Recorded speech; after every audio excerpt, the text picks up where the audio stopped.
Aujourd'hui, je suis partie me balader au parc de Bercy.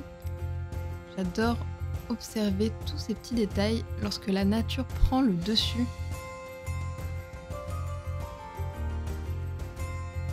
Au milieu de la pierre.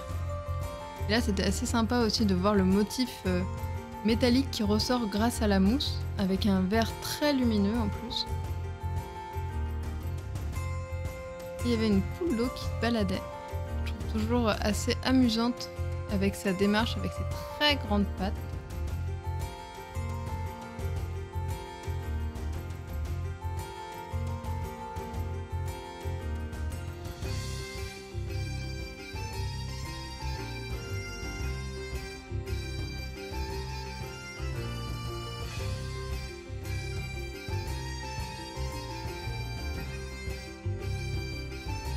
Il y avait ce beau rouge-gorge qui chantait.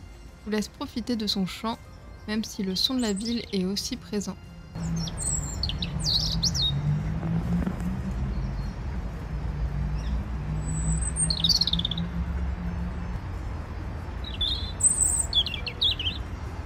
C'est un endroit assez agréable, je trouve, pour se balader ou même pour s'asseoir et lire un livre. J'étais assez surprise de voir qu'en janvier, il y avait déjà des crocus qui sortaient.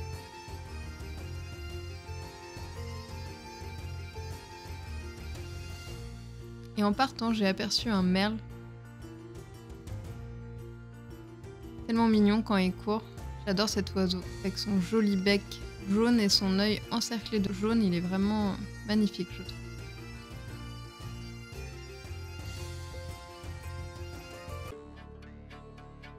Là, je prenais ma tablette pour commencer un nouveau croquis.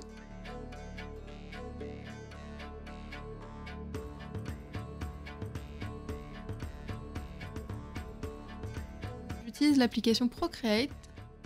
Ensuite, je choisis le format de la feuille. Et je vais me servir de ce support comme si c'était un carnet. Là, vous voyez, il y a les calques. Là, c'est toutes les couleurs. Et puis là, la zone avec tous les pinceaux et différents crayons qu'on peut choisir. Donc moi, je choisis un crayon à papier. D'ailleurs, vous pouvez voir, les textures font vraiment comme un crayon à papier en fonction de si on incline ou si on appuie plus ou moins sur le stylet. On n'a pas les mêmes rendus. Quand je clique avec les deux doigts, ça me permet de faire un retour en arrière et d'annuler ce que je viens de faire. Donc, au début, je commence toujours par faire des traits légers, des formes simples pour arriver à bien comprendre la position de l'oiseau et les différentes proportions.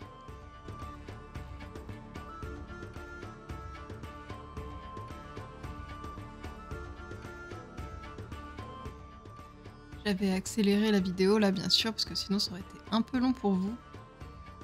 Mais sinon en temps réel j'ai mis à peu près 15 minutes à faire le croquis.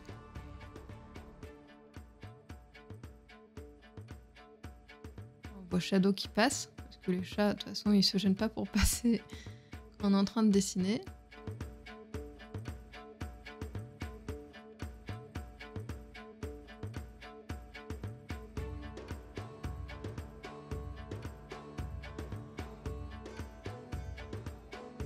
Vous voyez, de temps en temps, ça peut m'arriver de faire des retours en arrière.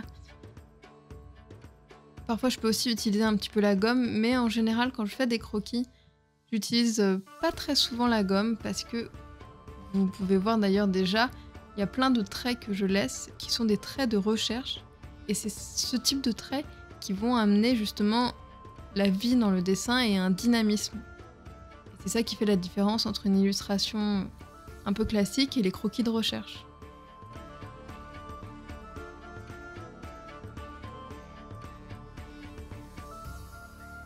Peut-être que vous commencez déjà à avoir une idée de l'oiseau que je suis en train de représenter.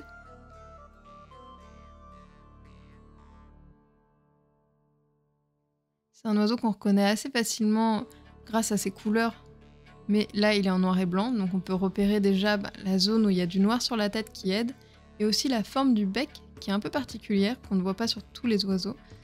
Par exemple, vous savez, une mésange va avoir un bec très fin et légèrement plus long. Dire que lui, il aura un bec vraiment large.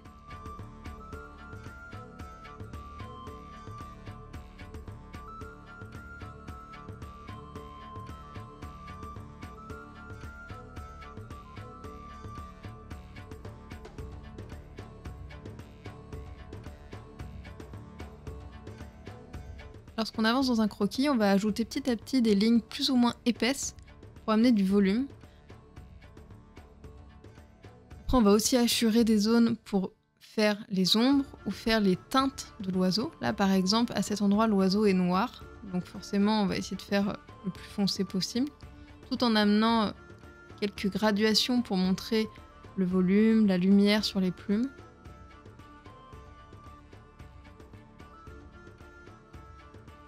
Donc l'oiseau que je suis en train de dessiner, c'est un bouvreuil pivoine.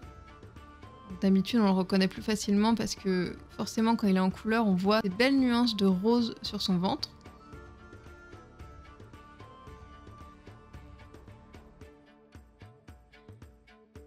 Et là, je pense que le croquis restera en noir et blanc.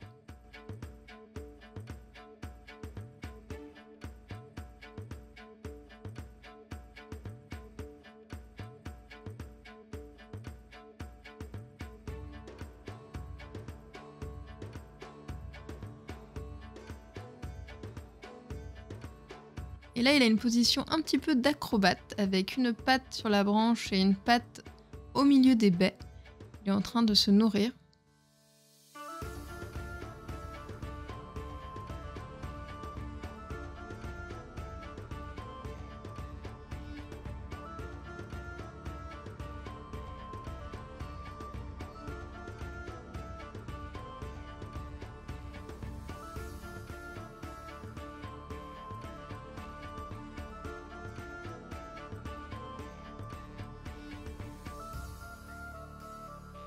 Je prends toujours beaucoup de plaisir à faire cette partie croquis parce que je me sens vraiment libre. Pour le coup, la pression n'est pas du tout là. Déjà parce que si je veux, de toute façon, je peux gommer, je peux aller en arrière, donc il n'y a pas la même pression que lorsqu'on peint avec de l'aquarelle où là, on a moins le droit à l'erreur. Mais aussi parce que vraiment, c'est un mouvement et une façon de travailler très différente. D'ailleurs, je trouve ça très relaxant à faire aussi.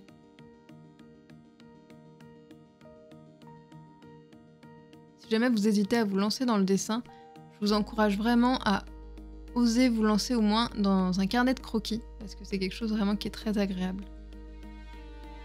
Je suis vraiment satisfaite du résultat, je le trouve joli, donc j'espère qu'il va vous plaire aussi.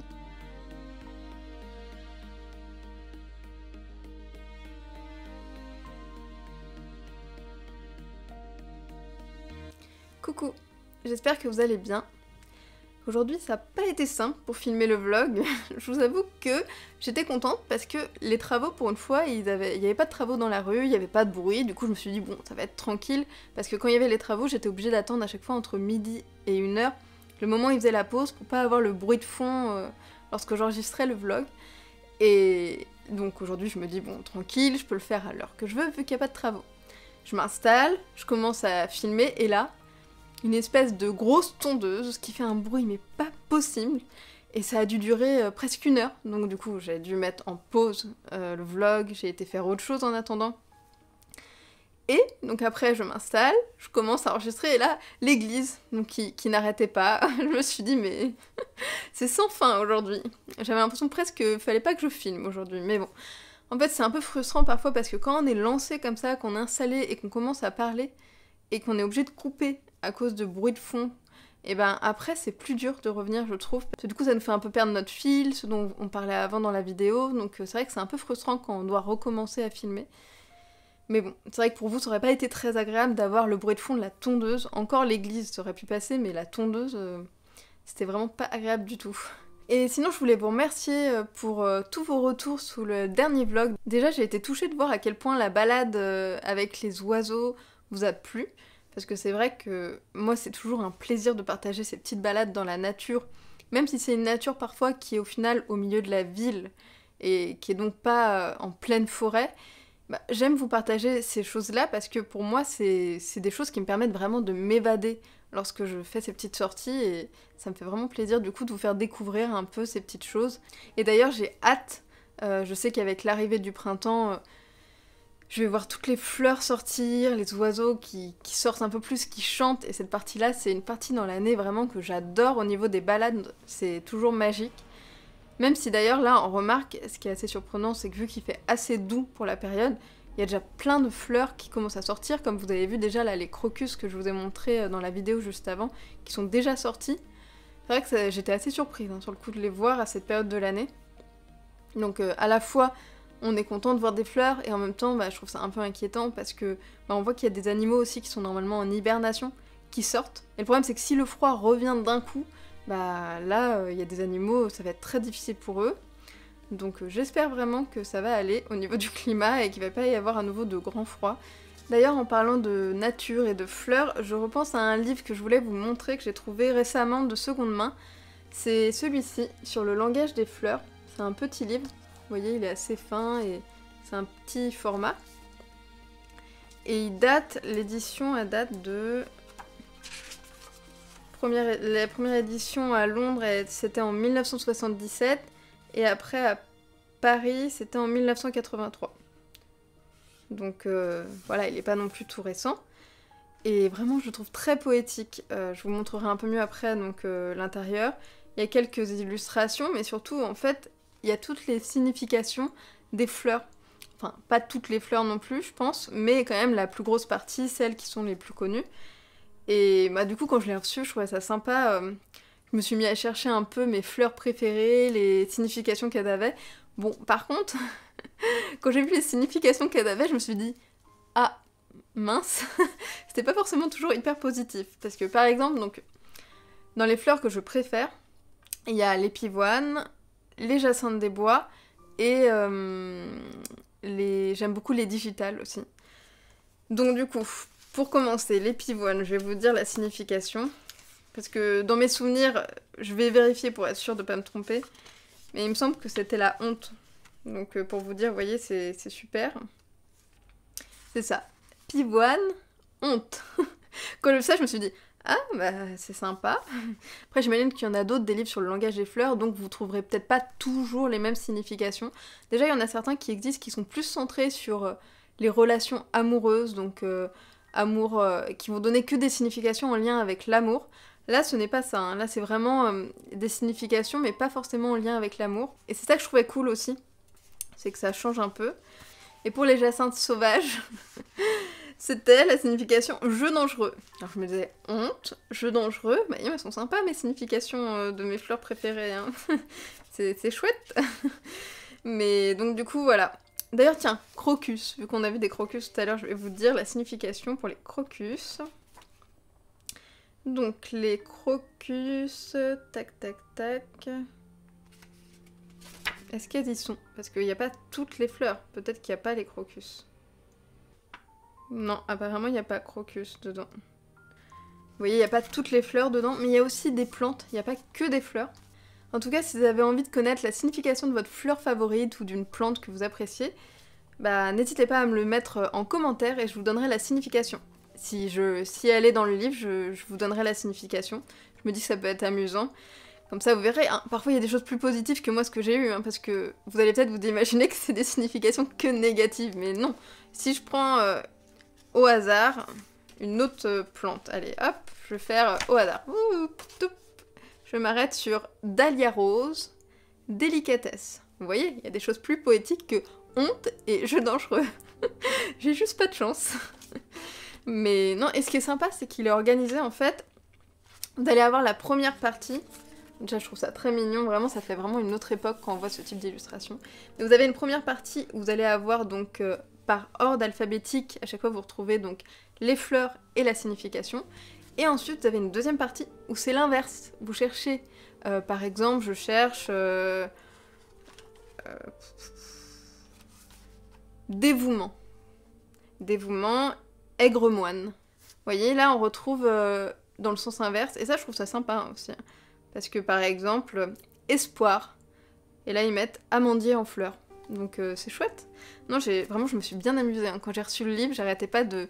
J'avais une amie à qui j'écrivais et elle me donnait toutes les fleurs qu'elle aimait. Et du coup, je cherchais chaque signification. C'était vraiment amusant à faire. Donc voilà, n'hésitez pas à me dire en commentaire quelle est votre fleur favorite et je vous donnerai la signification.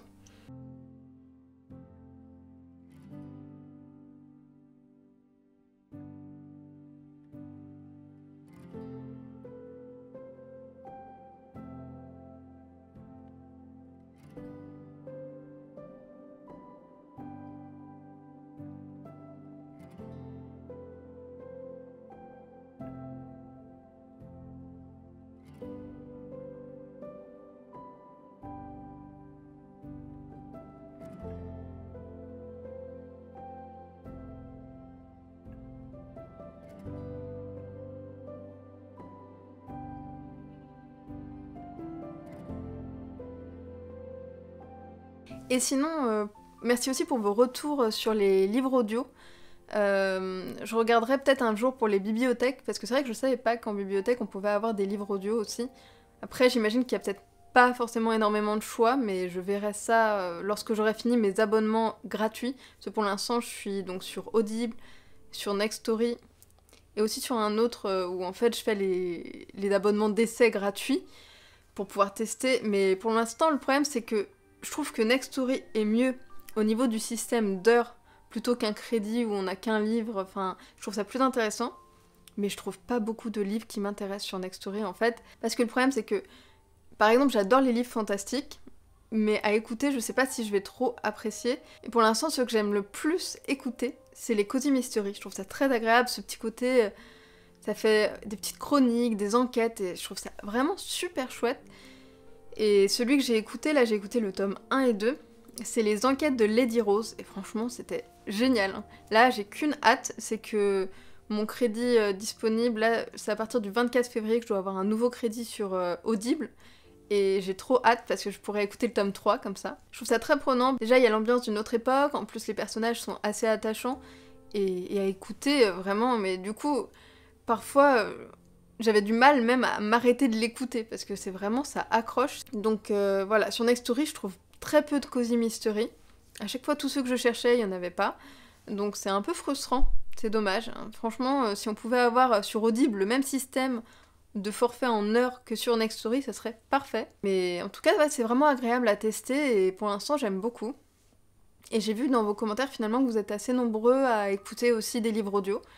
Donc c'est vrai que ça nous permet aussi de pouvoir avoir des lectures en faisant d'autres choses. Donc c'est sûr que c'est assez pratique, je trouve. Même si j'essaie aussi de me remettre à la lecture des livres papier, là. Mais j'ai beaucoup de mal à avoir du temps. Hier soir, j'ai réussi à avancer un petit peu, là, dans un livre qui est sur les animaux et sur la nature. Donc en fait, du coup, c'est une lecture à la fois pour le plaisir, à la fois pour le travail. Parce qu'il y a des moments où il y a des choses qui me servent. Je note des citations que je vais sûrement mettre dans mon livre parce qu'il y en a certaines, elles sont tellement puissantes. Vraiment, il y en a certaines, je me suis arrêtée dessus. Je les ai relues 3 fois parce que je me disais, mais c'est tellement juste, c'est tellement vrai, c'est exactement ça. Et je me suis dit, mais cette citation, il faut que je la mette parce qu'il faut que vous la lisiez parce que je la trouve géniale. Vraiment, ça représente 100% ce que je pense au niveau de la nature, de notre regard sur la nature. Et en plus, je me suis dit, ça peut vous permettre aussi de découvrir des livres parce que lorsque je mets une citation, lorsque je fais des recherches dans un livre qui vont me servir pour mettre dans mon livre aussi toutes ces choses-là, à la fin du livre, vous aurez toutes les références de tous les livres que j'aurais utilisés. Donc ça vous permettra aussi de faire des découvertes, je pense, qui peuvent être intéressantes pour vous. Et d'ailleurs, en parlant du livre, j'ai été aussi très touchée par vos retours sur l'illustration du troglodyte mignon. Je suis vraiment contente qu'il vous ait plu. D'ailleurs, là, je l'ai complètement fini. Là, je suis en train de travailler en ce moment sur la mise en page parce que j'essaye de caler la mise en page, trouver vraiment la mise en page définitive, pour pouvoir ensuite avancer plus vite. Lorsque je ferai mes illustrations, j'aurai plus qu'à les retranscrire sur mon logiciel, mettre en page, et ça sera plus simple. Parce que là, pour l'instant, je suis pas 100% convaincue de la mise en page que j'ai faite. Du coup, je réfléchis, je fais plein de recherches sur plein de livres différents, je note des choses que je trouve intéressantes, mais après, mon but, c'est pas non plus de faire... j'ai pas envie de copier la mise en page d'un livre existant, en fait, pour moi ça n'a aucun intérêt sinon. En fait j'ai déjà plein d'idées dans ma tête de ce que je veux comme type de mise en page et comme type de livre, donc maintenant il faut que j'arrive à faire des tests et à trouver la typographie qui ira, les éléments graphiques qui iront avec, mais c'est vrai que la mise en page en fait c'est un des éléments les plus importants dans un livre, c'est-à-dire que même si on met des très belles illustrations, des très belles photos, s'il y a une mise en page complètement loupée, ça peut vraiment plomber un livre, donc c'est pour ça que je sais à quel point c'est important. J'ai déjà beaucoup travaillé dessus, vu qu'à la base je suis graphiste, mais tout de suite, quand on travaille sur la mise en page de notre propre livre, on se met quand même une plus grosse pression. C'est dur parfois d'arriver à se faire confiance, c'est pas toujours simple.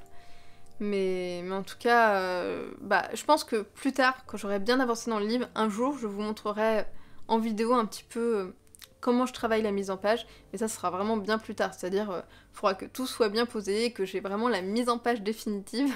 Et là, je pense que plus tard dans le vlog, je vais vous montrer du coup la peinture d'un animal.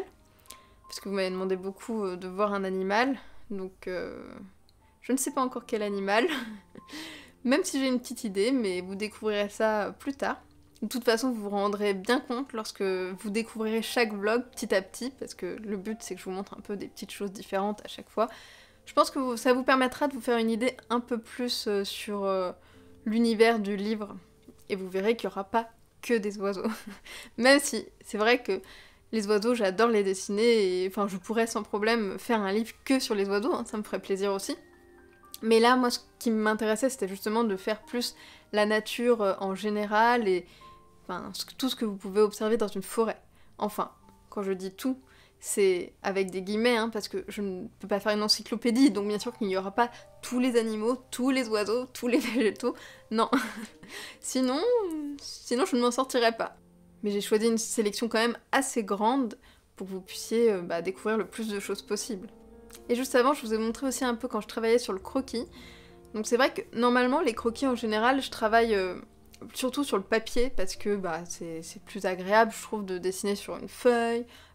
C'est pour mes recherches, en fait, pour mes brouillons, je trouve ça beaucoup plus agréable. Mais là, vu que je fais ces croquis dans le but de les mettre dans le livre, en fait, les croquis, c'est quelque chose qui est parfois galère à scanner, à retoucher numériquement pour être mis après et imprimé sur du papier. C'est quelque chose de complexe, assez complexe. Et du coup, je me suis dit, la meilleure solution pour avoir des croquis qui rendent bien quoi, au niveau de l'impression, c'était de les faire numériquement. Donc j'espère que vous appréciez ces croquis, même s'ils sont faits numériquement, qui vous plaisent autant que des croquis qui sont faits sur papier. Parce que j'essaye vraiment d'amener la même chose en fait. Faudrait qu'un jour je vous montre en comparaison un croquis que je fais sur papier et un croquis que je fais sur Procreate. En réalité, la seule différence c'est le support, mais il n'y a pas... En fait, mon dessin est le même parce que je change pas ma façon de dessiner. Donc, mais pour moi, c'est beaucoup plus simple pour après le mettre sur les pages du livre et pour l'imprimer, c'est beaucoup plus simple. Donc c'est pour ça que j'ai choisi ce système-là. Je vais vous laisser parce que là il me reste, faut que j'aille préparer quelques commandes, ensuite il faut que je me mette à peindre, donc j'ai de quoi faire, vu que le temps passe très très vite. Et en plus aujourd'hui il y a du soleil, donc je vais pouvoir profiter de peindre avec de la lumière naturelle, ça c'est agréable, ça va faire du bien. Donc je vous souhaite une très belle journée et je vous dis à plus tard. Là, il y avait Shadow qui dormait dans la cabane. On le voit presque pas, vraiment, par les deux yeux qui brillent un petit peu. Il a un pouvoir d'invisibilité avec sa couleur quand il est dans une zone sombre. Et la petite Dunette qui était en haut de l'arbre à chat. D'ailleurs, vous voyez, l'arbre à chat, il est plein de poils. Elle était trop mignonne. Et un regard toujours très tendre.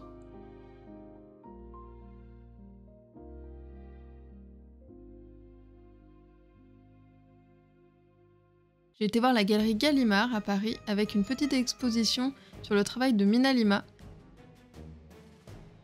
C'était une galerie éphémère qui durait jusqu'au 9 mars, il me semble.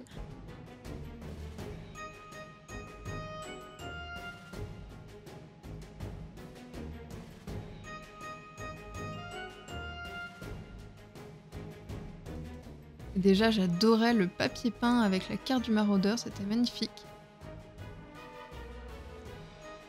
Plein de jolies choses, plein de belles cartes, des carnets aussi, les livres.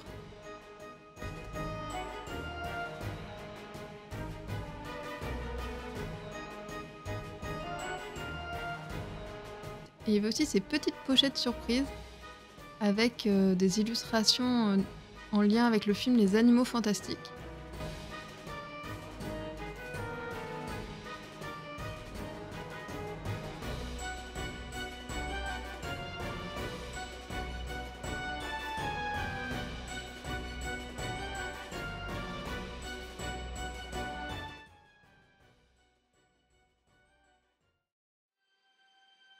Ils avaient mis en avant aussi leur nouveau livre sur La Belle et la Bête et tous leurs anciens livres en lien avec les contes. Il y en a un sur Alice au Pays des Merveilles, il y en a sur Peter Pan, il y en a sur le Magicien d'Oz.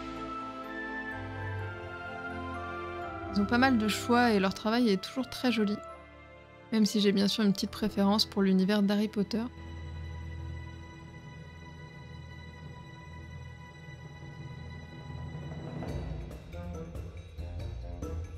Ensuite, vu qu'il faisait beau, j'en ai profité pour marcher un petit peu.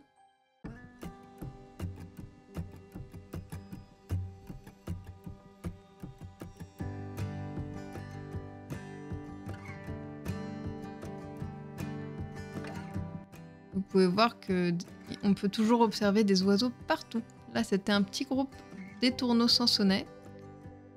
Ils ont un plumage tellement incroyable, ces oiseaux.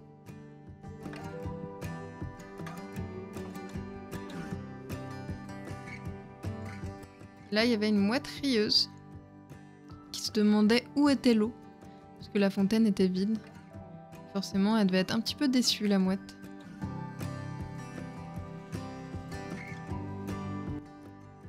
Donc là, je vous montre les petits craquages dans la galerie Gallimard. J'ai pris 2 cartes.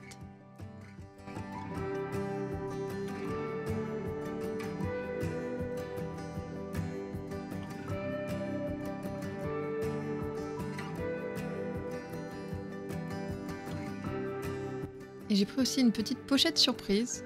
Donc je vais l'ouvrir avec vous. On va voir si j'ai de la chance ou pas. En général, j'ai rarement beaucoup de chance à ce concept de pochette surprise, mais bon.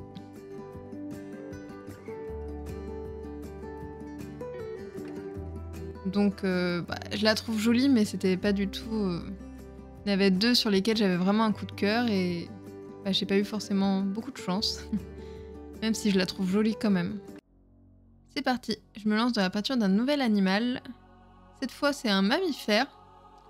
Un mammifère qui vit souvent dans les arbres. Je pense que même avant d'avoir la peinture, vous avez déjà reconnu quel était ce petit animal, qui est vraiment très reconnaissable avec son masque.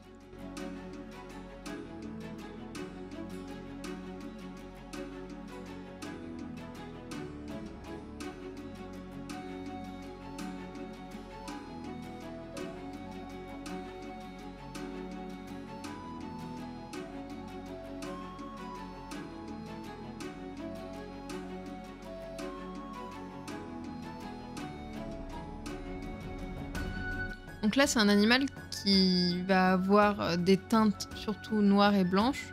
Après, il va y avoir du gris parfois qui tend légèrement avec des teintes de marron dedans. Mais c'est vrai que c'est surtout donc le côté noir et blanc, c'est pas forcément facile. Parce qu'il va y avoir quand même beaucoup de nuances à représenter dedans.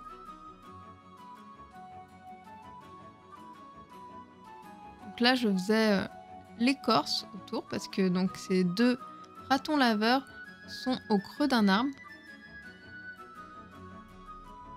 Je trouve ça toujours sympa en général à faire la texture de l'écorce d'arbre. C'est tellement beau, ça fait des motifs et une texture très sympa. J'aime bien utiliser ce type de couleur.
J'espère que je vais vraiment réussir à bien retranscrire cette petite scène. Surtout que je pense que cette illustration-là sera en assez grand format sur une page, avec sûrement un peu de texte aussi, mais ce sera l'illustration qui sera mise la plus en avant pour le raton laveur.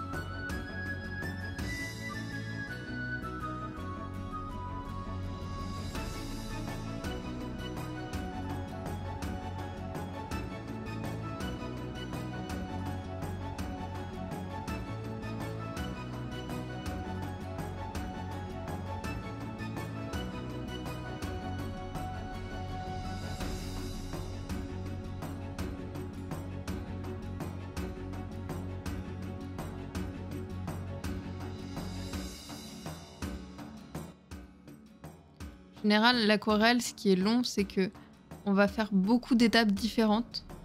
C'est pas comme si on utilisait de la gouache où on peut repasser par-dessus, annuler certaines choses. C'est vraiment plus long comme façon de travailler parce que on va mettre au début quelque chose de très clair et puis ajouter petit à petit les ombres. D'ailleurs, pour les ombres, parfois j'utilise aussi des crayons de couleur, là, comme vous pouvez le voir.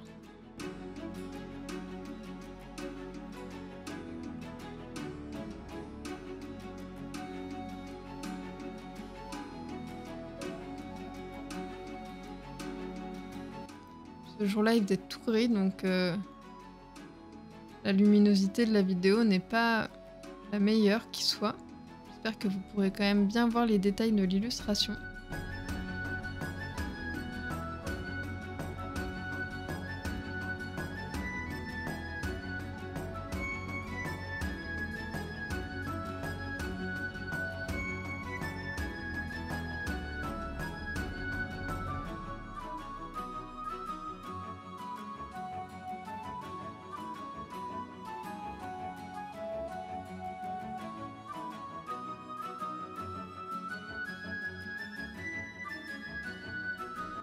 Là, l'illustration n'est pas complètement terminée, il me restera des petits détails à ajouter.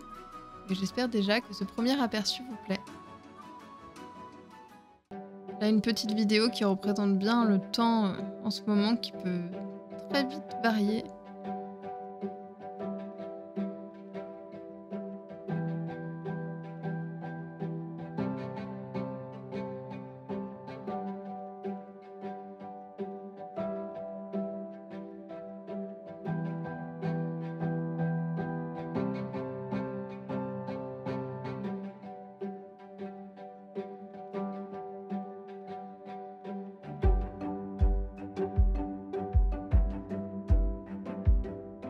Ce jour-là, j'avais vraiment besoin d'aller me balader, ça faisait longtemps que j'étais pas sortie. Du coup, je suis allée au Parc Floral à Paris. Il y avait plein de narcisses, c'était vraiment joli. Par contre, il y en a beaucoup qui avaient souffert de la tempête et qui étaient un peu à plat par terre. Et de voir ces nuances jaunes, encore plus quand le temps est gris, ça amène tout de suite peps dans le paysage.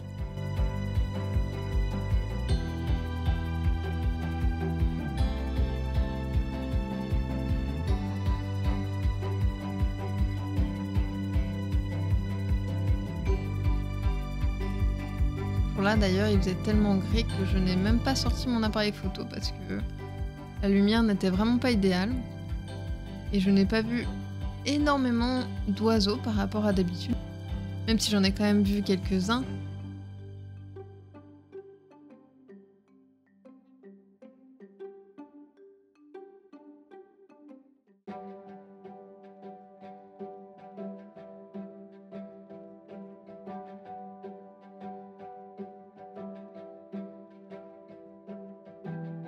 J'adore observer la mousse, je trouve ça toujours magnifique.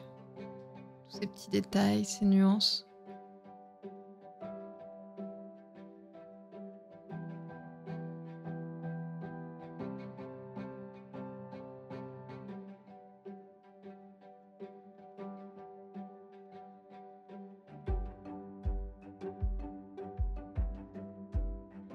Et là, c'était les perruches vertes à collier. Comme vous pouvez le voir, il y a 2 trous. Et il y en avait une qui était dans le trou. Elles doivent être en train de préparer le nid. Donc je reviendrai sûrement au printemps pour essayer de les voir quand elles auront des petits. Là, il y avait un groupe de bernaches avec une bernache qui était un petit peu excitée.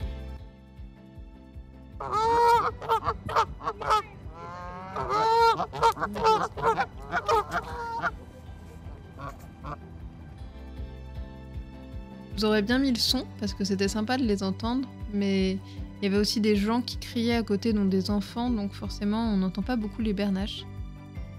Là au début je m'étais même pas rendu compte que la pluie tombait, j'étais tellement concentrée sur la bernache et je voyais toutes ces petites gouttelettes sur la tête, je me disais ah c'est joli. Jusqu'au moment où j'ai compris que les gouttelettes c'était l'eau qui était en train de tomber. Et il y avait aussi des corneilles noires, elles sont très belles. J'aime beaucoup voir le détail sur leurs plumes noires. Au final, même si elles sont toutes noires, là vous pouvez voir de près qu'il y a plein de détails avec les reflets sur les plumes.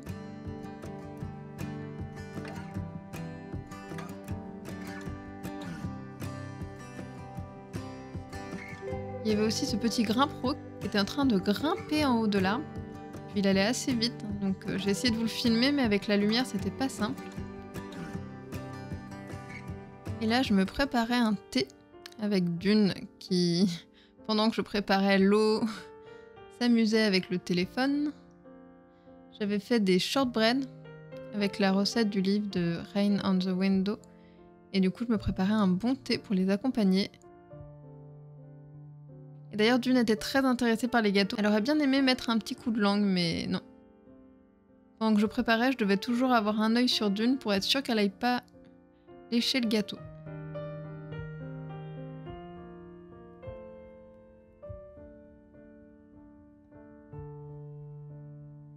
Elle est tellement mignonne, elle me fait complètement fondre.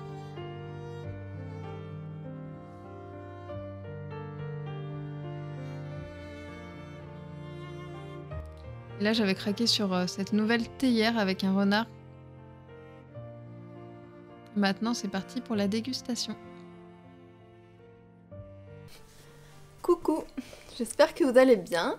Je fais coucou avec Shadow qui vient me faire coucou aussi. Hein, Shadow? Là, il attend à manger. Alors vous allez dire, elle dit tout le temps ça. Oui, non mais là, il attend vraiment à manger. Ça doit se mettre en route dans un peu plus d'une dizaine de minutes, donc là, il est à fond. Un Shadow? Bah oui. En fait, sa gamelle est juste à ma droite. Donc là, il regarde la gamelle, il fixe la gamelle. Un petit chat. Bah oui. Bah là. Oui. Là, sa priorité, c'est pas moi, hein, c'est la nourriture. De toute façon, ce sera toujours la nourriture, sa priorité. Clairement, Dune, elle est beaucoup moins accro. C'est-à-dire, elle, son truc préféré, ça va être les jeux ou avoir des câlins. Shadow, lui, c'est grand 1, nourriture. Grand 2, dormir, je dirais. Ou alors ex aequo avec avoir des câlins de temps en temps aussi, parce que il est quand même très câlin aussi, Shadow. Mais comme tous les chats, c'est vraiment à chaque fois, c'est quand ils ont envie, le moment où ils ont choisi, et en général, c'est toujours le pire moment. C'est-à-dire le moment où je vais partir de la maison pour faire des courses. Ah, bah tiens, la Dune, elle se dit que c'est le moment d'avoir un câlin. Donc elle va me suivre partout pendant le temps où je me prépare, mais c'est pas du tout le bon moment. Et Shadow, le moment aussi où je vais me mettre à travailler, à peindre, à faire des choses comme ça, il va venir sur mes jambes. Je veux un câlin, je veux que tu t'occupes de moi. Oui. Bon, après, parfois je me dis que c'est bien parce que ça me fait des pauses forcées où je suis obligée d'arrêter et ça me détend. C'est vrai que parfois on se met quand même beaucoup de pression, on essaye de bosser et on a du mal à se mettre des pauses. Et quand on a un chat qui vient nous voir, qui nous fait un câlin, qui ronronne, ça, tout de suite, ça nous amène vraiment à un moment de détente, voire un peu trop parfois, parce que parfois ça peut donner aussi envie de dormir, hein, quand même, parce que quand on les entend ronronner, c'est tellement... Puis quand je les vois dormir, parfois Shadow, il est à côté en train de dormir, et il ronfle en plus. Alors quand je le vois dormir et que j'entends les ronflements, et que moi je suis un petit peu fatiguée aussi, dans ces cas-là, j'irais bien le rejoindre pour faire une petite sieste aussi. Donc j'espère que vous allez bien, que vous avez apprécié ce vlog. Du coup, vous avez pu découvrir un animal. Je vous avoue que ça n'a pas été simple parce que je suis quand même beaucoup plus habituée à dessiner les oiseaux, donc on pourrait dire aussi les vertébrés parce qu'en fait, je dis animal, oiseau, mais en réalité les oiseaux font partie des animaux, mais c'est une habitude de dire ça. Mais en réalité, je devrais dire mammifères ou les animaux avec des poils plutôt que les animaux avec des plumes. Et clairement, les oiseaux, je trouve ça plus simple parce que j'en ai plus l'habitude en fait, j'ai beaucoup plus dessiné des oiseaux, même si je dessine souvent des renards, des blaireaux dans mes illustrations. Mais vous savez, toutes mes petites illustrations où je fais des scènes, que ce soit celle d'automne où il y a le renard assis dans la bibliothèque, toutes ces scènes-là, c'est un style un peu différent de mes illustrations naturalistes. C'est-à-dire que je vais essayer d'être plus réaliste dans les illustrations naturalistes, parce que là, le but, c'est vraiment de découvrir les animaux, de pouvoir les reconnaître dans la nature, dire que quand je fais mes illustrations avec les petits personnages, là c'est axé sur l'imaginaire. Même si bien sûr je vais pas faire un renard vert ou bleu, je compte quand même être proche de la nature, j'ai un style qui va être plus lié à un imaginaire, du coup je suis moins liée au réalisme on va dire. Du coup je me mets moins la pression que pour des illustrations naturalistes où là j'ai envie d'être un peu plus réaliste, sans être dans l'hyper-réalisme, mais je veux avoir quand même le plus proche possible de l'animal et de ce qu'on voit dans la nature. Donc forcément, c'est un peu plus compliqué, et là ça faisait vraiment longtemps que j'avais pas fait de fiches naturaliste en fait sur les mammifères. La dernière fois que j'en ai fait, c'était les cartes que j'avais fait sur les animaux des forêts, il y avait le renard, le blaireau, il y avait quoi d'autre comme animal? Il y avait le cerf, le hérisson, et je ne me souviens pas de tous. L'écureuil, je sais que j'en oublie un, mais il revient pas. Non, après les autres, c'était parce que j'avais fait une carte avec les animaux des forêts, donc j'en avais fait d'autres où j'avais fait juste une illustration. Donc j'avais déjà dessiné un raton laveur pour cette carte, mais j'avais vraiment fait une seule petite illustration, donc là c'était quand même plus complexe, parce que là c'est pour un livre, j'ai envie de quelque chose un peu plus perfectionné on va dire. Donc là hier j'ai peint plusieurs illustrations de raton laveur, je vous en ai montré une seule parce que je ne vais pas tout vous montrer non plus, mais j'ai avancé en même temps sur d'autres après. Là j'aimerais finir aujourd'hui les quelques détails qui me restent à faire. Parce que bah, déjà celle que je vous ai montrée là, il reste quelques petits détails à faire sur l'écorce, des petites choses, même si globalement elle doit être finie à peu près à 90-95%. Donc j'espère vraiment que cette illustration vous plaît, que ça change un peu des oiseaux, et en plus j'aime beaucoup cet animal, le raton laveur, c'est vraiment un animal que je trouve très mignon, même si à la base il ne devrait pas être dans nos forêts, parce que il a été introduit, volontairement ou involontairement, il y a plusieurs causes possibles, mais en tout cas, maintenant, il y a pas mal d'endroits en France où on peut le voir. Moi j'en ai jamais vu en France, par contre une fois j'avais vu une empreinte de raton laveur dans la forêt. Donc ça c'était assez amusant, parce que dans ce cas-là, tout de suite, ça fait vraiment quelque chose quand on voit une empreinte, parce qu'on se dit il est où? On a envie de le chercher, on se dit mais ça se trouve il est juste au-dessus de notre tête, parce qu'en plus c'était une empreinte assez fraîche, donc je me suis dit si ça se trouve il est juste au-dessus de ma tête, tout en haut dans l'arbre, vu qu'ils sont très souvent sur les branches, dans les arbres, on les voit pas forcément, enfin c'est des animaux qui vont être difficiles à voir. Mais j'en ai vu une fois par contre aux États-Unis. Là-bas c'est beaucoup plus fréquent de voir ces animaux-là, et je l'avais vu parce qu'il était en train de vider une poubelle.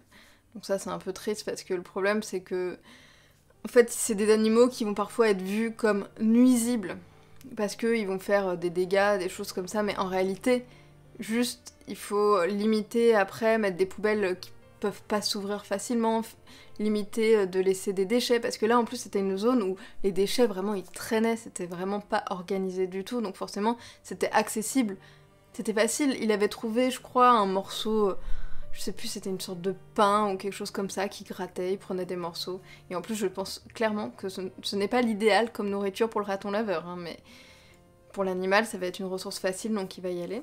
J'ai vraiment aimé les dessiner parce que je trouve qu'ils sont vraiment adorables. Puis c'est un animal qui est très graphique à peindre au niveau du masque noir, je trouve que c'est assez sympa.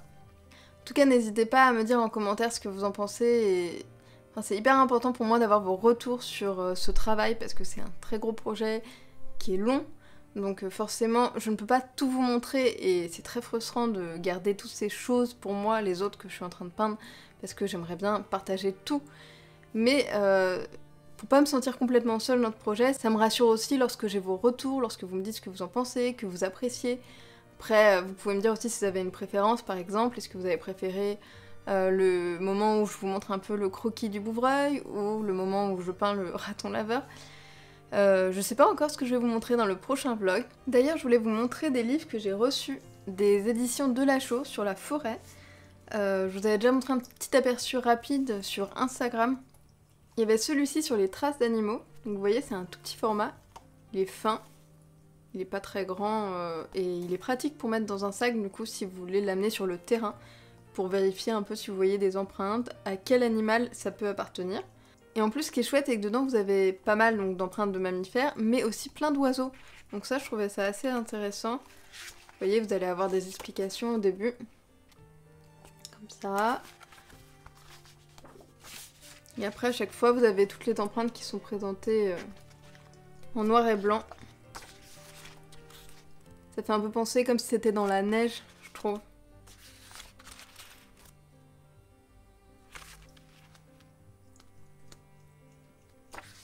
C'est étonnant, mais alors ça doit pas être facile de reconnaître des empreintes d'oiseaux.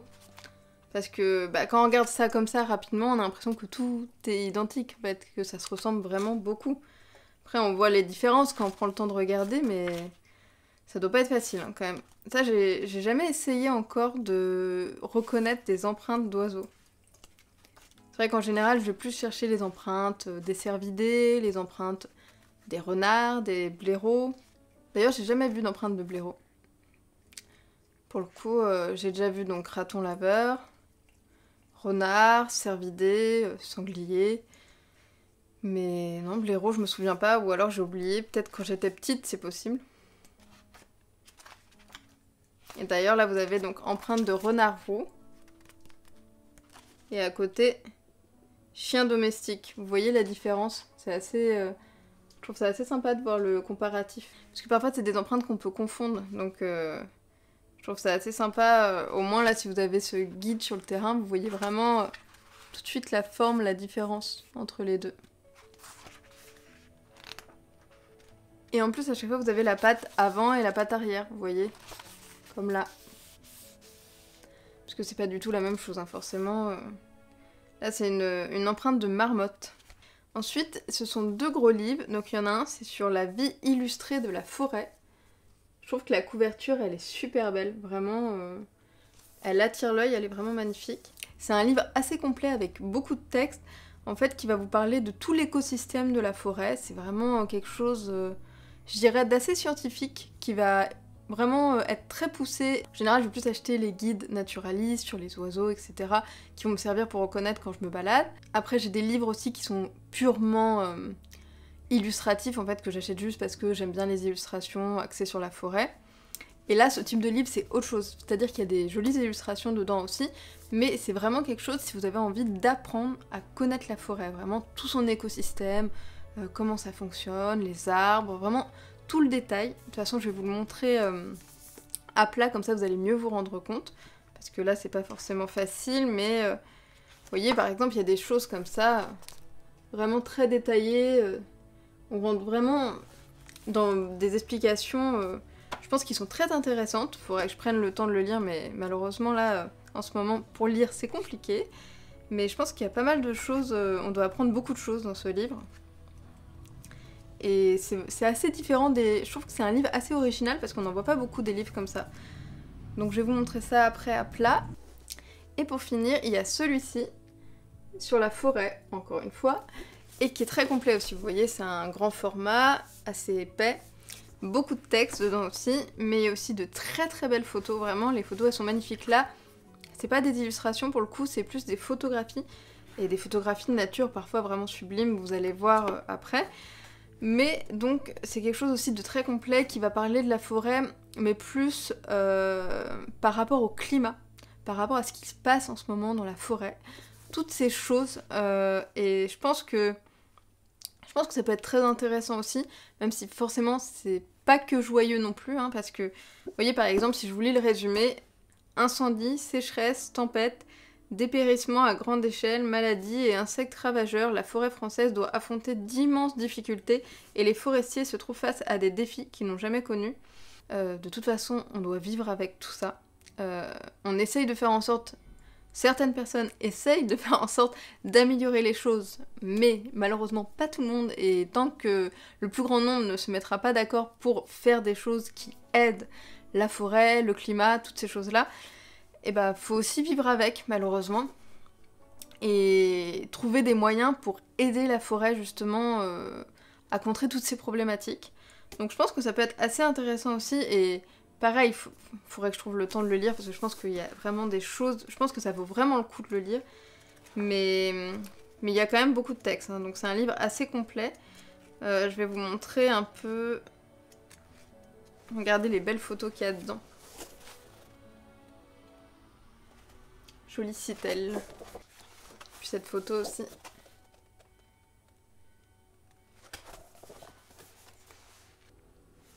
Je pense que c'est vraiment un livre qui change aussi pour le coup des livres que je lis d'habitude. Donc je vais vous montrer ça un peu plus en détail et vous me direz ce que vous en pensez. Si vous avez vous aussi déjà un de ces livres ou s'il vous intéresse. En tout cas, c'est 3 types différents. Et en même temps, je dirais que ces deux-là, ils sont différents mais assez complémentaires parce qu'ils sont tous les deux aussi pour comprendre vraiment, pour rentrer dans la compréhension pointue de la forêt.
D'ailleurs, quand je travaille sur mon livre, un des moments que je préfère, c'est la partie de recherche. Bah, déjà, vous savez que j'adore tout ce qui est partie croquis.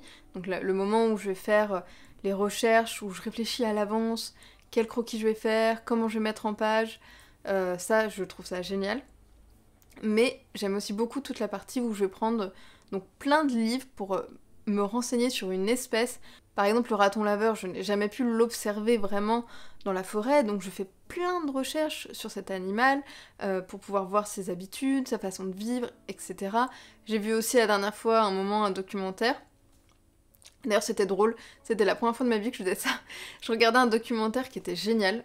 Je sais plus comment il s'appelle, parce que vraiment, faut que vous le regardiez s'il est encore sur Arte. C'était... je l'avais vu en replay sur Arte, c'était c'était sur les pics, mais j'arrive plus à me souvenir. Attendez, je vais voir, je crois que j'ai peut-être noté dans mon carnet.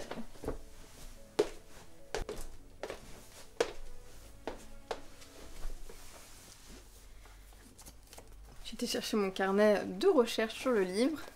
Vous avez vu, je me suis bien amusée à le décorer avec mes stickers. Dedans, j'avais dû écrire le titre du documentaire qui était juste génial. Vraiment, c'était... Ah voilà, des pics et des arbres. Vraiment, si vous pouvez le voir, peut-être qu'il est encore en replay sur Arte. Il est génial, ce documentaire, j'ai adoré.